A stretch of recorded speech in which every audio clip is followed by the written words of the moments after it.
Had lots of happy times.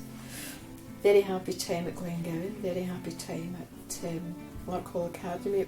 So I went in August of 52 and I left in the July of 58. And I went to Glengowan Primary, the Glengowan, no this up here, Dunmore Hugh, till I was 11. Went to the old Larkhall Academy, that was in Academy Street. I remember the annex that used to be down Academy Street, which was a wooden building, and I remember having a Latin teacher in there that used to wear a robe all the time, and I actually was quite good at Latin. I think more because of the history of it, the Romans and whatnot. I don't know how I landed in the upper grade because I hadn't a clue. I took French and Latin. I mean to say a miner's boy, what was I wanting with French and Latin? So naturally I failed every exam. But you know what, you had your respect for the teachers. We used to have sports, and I can remember it was a sports day and it was held in Motherwell football ground, and we run the relay race. We won. When we come back we got 2 and 6 worth of saving stamps which was £0.50.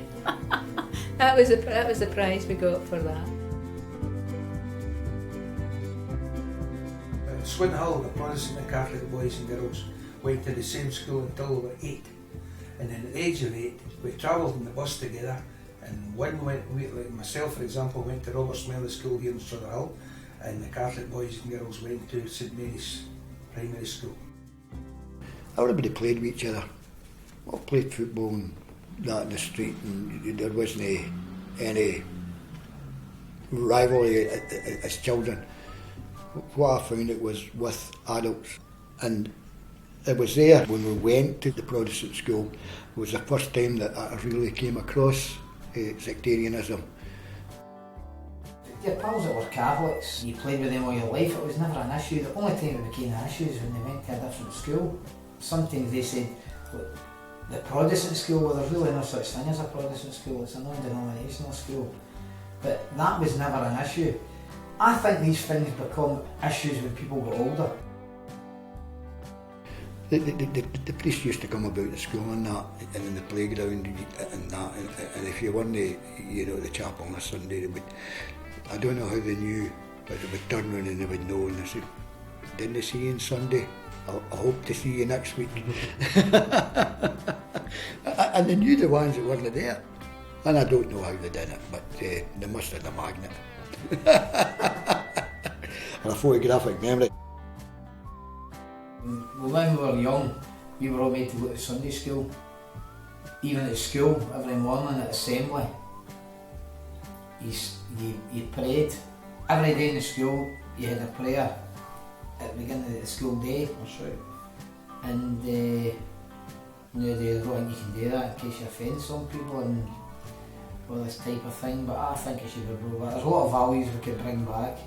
You were made to go to Sunday school, it wasn't do you want to go to Sunday school? No, you went, it was a done thing. You did Sunday school parties and Sunday school trips, and I think that's the thing that's died out.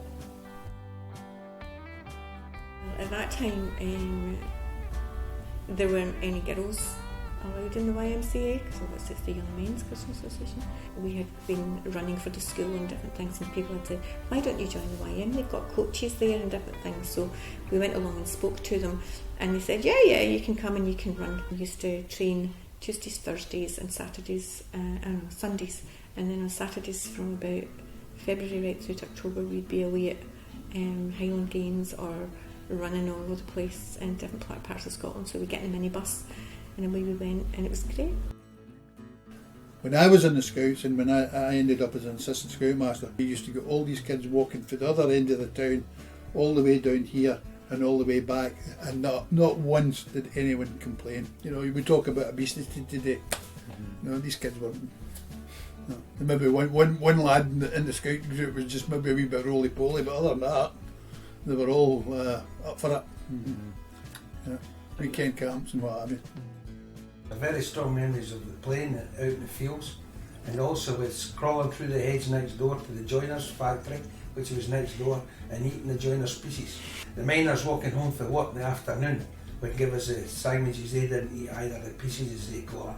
And then they used to let us spit in their carbine lamps, and it would all foam up, the stuff they carried in the carbine lamps. But I was always one for eating. So I get fed with the joiner and I get fed with the miners. Well, everybody had peavers. You would have a shoe polished tin, maybe full of dirt, and thingied down, and you would chalk out your bed, and then they had whipping peeries.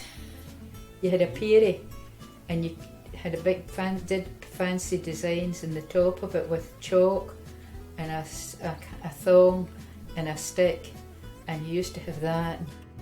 You went to your grannies and your grandpas on a Sunday. All the family met, all the aunties and uncles and the cousins all met at the grannies and the grandpas. That used to be your Sunday night watching the London Palladium on the telly. If you fortunate enough to have the telly. I think we might have gone and visited my gran in the afternoon, and then we would have our dinner.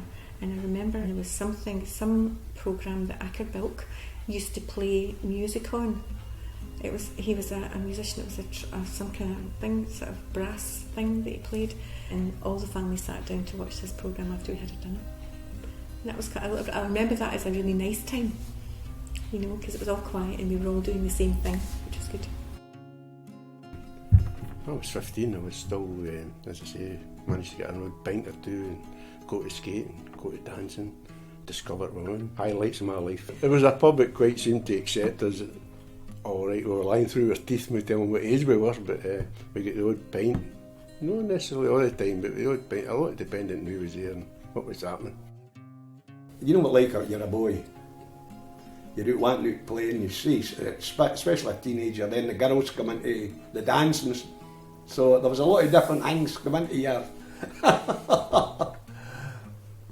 For this, when 18 onwards, we used to go to Ayrshire every weekend.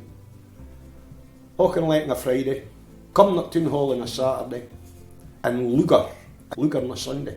And at that time, Sunday dancing, Lanarkshire was the only Sunday dance that I'd ever heard of. Oh, the old rock and roll, the real rock and roll, as I call it, Eddie Cochran and all the rest of it, Buddy Holly and all that. It was, and skating I loved. Ice skating.